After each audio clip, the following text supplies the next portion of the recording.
प्रधान पे गोली किसने चलाई? इसी सवाल के साथ सीजन 3 का एंड होता है और इसी सवाल के साथ एक क्लिफ हैंगर के साथ हमें सीजन 3 को खत्म कर दिया जाता है।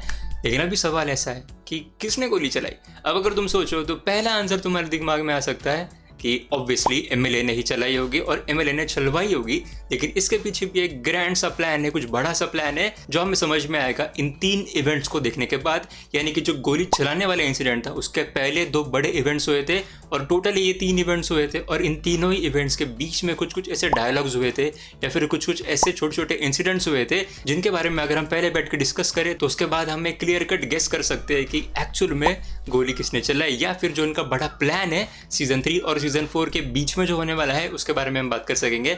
एनीवे, शुरुआत करते हैं इन तीनों इंसिडेंट्स में से जो पहला वाला इंसिडेंट है उसके साथ।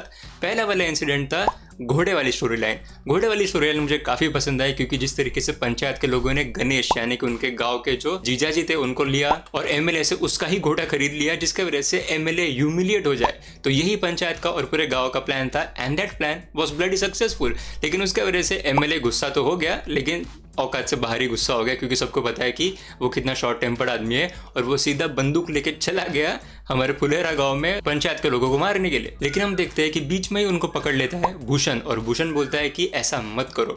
लेकिन यहाँ पे ये चीज़ नोट करने जैसी है कि भूषण बोलता है कि ये मारने से क्या होने वाला है, मारने से कुछ भी नहीं होने वाला है। दैट मीन्स कि एक और बार प्रूव करता है कि भूषण एक रैशनल आदमी है और ये चीज़ को ध्यान में रखना, इसके बारे में हम आगे जाके बात करेंगे। और फिर बाद में वही 2 घंटे का टाइम मिलता है जो जो चीज़ें होती है। लेकिन अब सीधा बात करते हैं जो मेन उनकी फाइट हुई थी जिसमें दोनों तरफ से सारे लोग बंदूक लेके खड़े थे, यानी कि एमएलए के लोग बंदूक लेके खड़े थे और हमारे पंचायत के पूरे गांव वाले लोग बंदूक लेके खड़े थे। वहाँ पे एक इंपॉर्टेंट चीज़ होती है कि वहाँ पे बीच में आता है डीएम मैडम का कॉल। लेकिन डीएम मैडम सीधा वो कॉल फॉरवर्ड कर देती है सांसद जी को, जहाँ पे स्वानंद किरकिरे का एक अच्छा खासा कैमियो था and that was really shocking. लेकिन मैं जो छोटे छोटे डायलॉग से बात कर रहा था तो एक डायलॉग यहाँ पे आता है जहाँ पे स्वानंद किरकिरे का कैरेक्टर, सांसद जी का कैरेक्टर हमारे एमएलए को बोलता है राजनीति को पहलवानी की तरह खेला नहीं जाता है, इसे शतरंज की तरह खेला जाता है। यानी कि पॉलिटिक्स को हम बॉक्सिंग मैच की तरह देख नहीं सकते लेकिन इसे चेस के जरा देखना चाहिए। और टू बी ऑनेस्ट एक बहुत ही नॉर्मल सी चीज़ है, लेकिन हमारा जो एमएलए है वो इतना ज़्यादा शॉर्ट टेम्पर्ड है कि उसे इतनी सिंपल चीज़ भी समझ में नहीं आती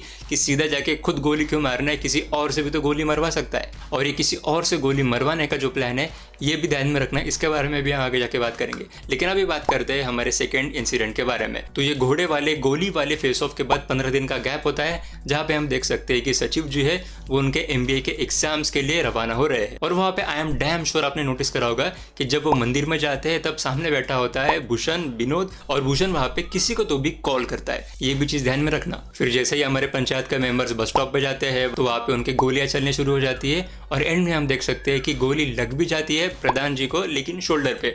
और फिर गैप आता है फिर से एक दिन का जहाँ पे हम उन्हें हॉस्पिटल में देख सकते हैं और यहीं पे शुरू होता है हमारा थर्ड इंसिडेंट। और फिर हॉस्पिटल के सीन में हम देख सकते हैं कि रिंकी एक्चुअली अभिषेक को बोलती है कि मेन बात तो ये है कि तुम्हारे लोकेशन का टिप किसने दिया। अब हम डेफिनेटली 110% श्योरिटी के साथ कह सकते हैं कि वो भूषण ही था क्योंकि भूषण ने किसी को तो भी कॉल किया था। लेकिन अभी सवाल ऐसा है कि क्या भूषण ने गोली चलवाई होगी? क्या भूषण में उतनी हिम्मत है कि वो सीधा इलेक्शन जीतने के लिए गोली चलवा दे? ये पॉइंट भी ध्यान में रखना, इसके बारे में भी हम आगे जाके बात करेंगे। यहाँ पे आता है सबसे ज्यादा satisfying moment from the entire panchayat series, तीनों सीजन मिला के, वो है डेफिनेटली अभिषेक ने भूषण को थप्पड़ मारना। लेकिन बेसिकली जो कॉन्वर्सेशन इस पूरे सीन में हो रहा था वो कुछ ऐसा था कि एमएलए बोलता है कि हम निहत्थे आए हैं प्रधान जी को मिलने के लिए और अगर मैंने गोली चलवाई होती, एमएलए बोलता है कि अगर मैंने गोली चलवाई होती तो प्रधान अभी जिंदा नहीं होता। और फिर वो ऐसा भी बोलता है कि क्या पता प्रधान ने खुद गोली चलवाई हो जिसके वजह से इलेक्शन के बारे में उसे लोगों की सिंपैथी मिल जाए, सहानुभूति मिल जाए, जिसके वजह से वो इलेक्शन फिर से जीत सके। अब इस चीज़ को भी ध्यान में रखना, इसके बारे में भी आगे जाके बात करेंगे। अब देखो इसके बाद सीधा उनकी लड़ाई वगैरह शुरू होती है और फिर सीधा जाते हैं सब पुलिस स्टेशन में और फिर हमसे वो क्वेश्चन पूछा जाता है कि एक्चुअली इसमें गोली किसने चलाई होगी। राइट, तो अगर हम इन तीनों इवेंट्स में से सारे मेन पॉइंट्स को इकट्ठा करें तो हम कुछ ऐसा कंक्लूजन निकाल सकते हैं। पहली बात, कंक्लूजन निकालने से पहले क्या आपको लगता है कि भूषण सच में गोली चलवा सकता है प्रधान जी पे? क्या उसमें इतना वो है?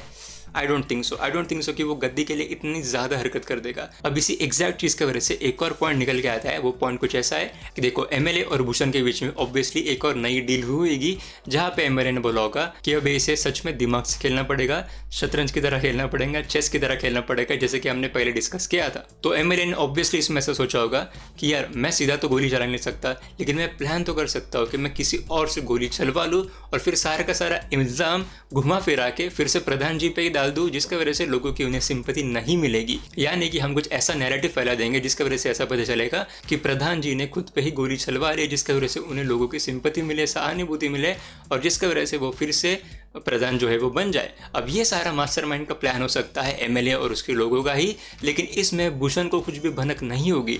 भूषण को बस इतना बताया गया होगा कि देख भाई, तेरे को प्रधान बनने का है और मेरे को सारे लोगों का जो है वो विश्वास जीतने का है और प्रधान को डीथ्रोन करने का है, मारना नहीं है लेकिन डीथ्रोन करने का है, उसके सारे मेंबर्स को भी डीथ्रोन करने का है। तो हम बेसिकली ऐसा करेंगे कि भूषण तू बस मुझे प्रधान और उन सारे लोगों का लोकेशन दे दे, वही लोकेशन टिप ऑफ करने वाली बात, तू बस मुझे लोकेशन दे दे और बाकी चीज़ें मैं कर लूँगा और तू डोंट वरी, तू प्रधान बन जाएगा।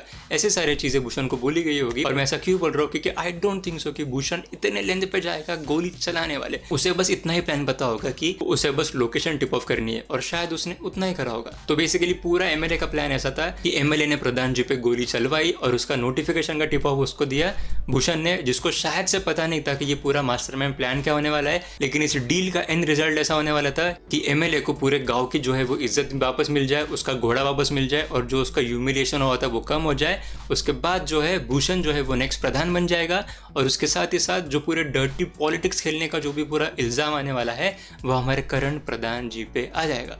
तो ये पूरा मास्टर प्लान हो सकता है जो हमें सीजन 3 के एंड में देखने को मिला और जो सीजन 4 में भी कैरी फॉरवर्ड होगा। और जो क्लिफ हैंगर पे हमें छोड़ा गया था कि यार गोली किसने चलाई, तो शायद ये पूरा उसका आंसर हो सकता है जो हमें सीजन 4 में डेफिनेटली देखने को मिलेगा। बताओ बाकी तुम मुझे प्लीज़ नीचे जाके कमेंट्स में बताओ कि तुम्हारे क्या थॉट्स थे इस सारे थ्योरी के बारे में।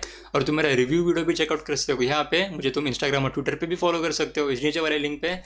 And as always thank you so much for watching. लेकिन फिर हॉस्पिटल के सीन में हम देख सकते हैं कि रिंकी उन्हें बोलती, लेकिन फिर हॉस्पिटल के सीन में हम देख सकते हैं कि रिंकी एक्चुअली